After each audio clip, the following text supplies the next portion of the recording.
The woman asked why the body had bells on its ankles. The coroner told her it was to prevent fake deaths. In the past, when medicine was less advanced, it was difficult to distinguish between coma and death. The bells became a coroner's tradition. So if they heard it ting, they knew somebody down there wasn't quite ready to go. As soon as the words were out of her mouth, the woman curiously tried to lift the shroud.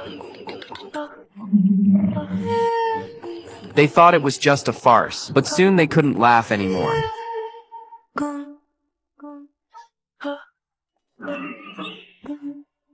It all started with the body of a woman who was brought in on short notice. She came from the scene of a bizarre murder. Apart from the murder weapon, the only thing that could be found at the scene was this half-buried and unidentified female corpse. On the surface, she's fair-skinned and beautiful. There's not a single blemish on her body. Even with the naked eye, it's impossible to tell that she's dead. But when the father and son opened her eyes, they were surprised to find that her pupils were completely gray. Obviously, she had been dead for days. What's even more bizarre is that all the bones in her limbs were broken, but there was no trace of trauma or bruising on the outside. This clearly defies medical reasoning. It wasn't until son Jim opened the body's mouth they finally found the only wound. Her tongue had been severed in its entirety. When they saw this, Father Tom was reminded of a human smuggling case 15 years ago. The body was very similar to the two girls he'd dissected at the time. The severed limbs could be the result of the chains holding her hands and feet together. As for the tongue, it was cut out to prevent noise. Of course, this is only his speculation. The actual results of the autopsy will have to be determined. But just as his father was about to make the cut, something strange happened. The radio suddenly turned on automatically.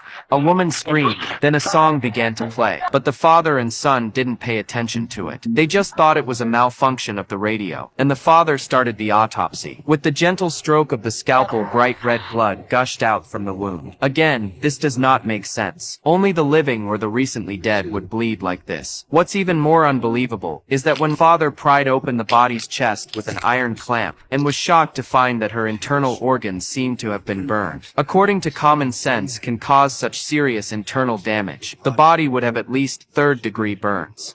It's like finding a bullet in the brain, but with no gunshot wound. While the father and son were puzzled, suddenly there was thunder outside the house. The lights went on and off. Then there was a sudden crash outside the door. Jim was curious and went out to check. When he looked up, he saw a strange figure in the mirror. But as he approached, the figure disappeared without a trace.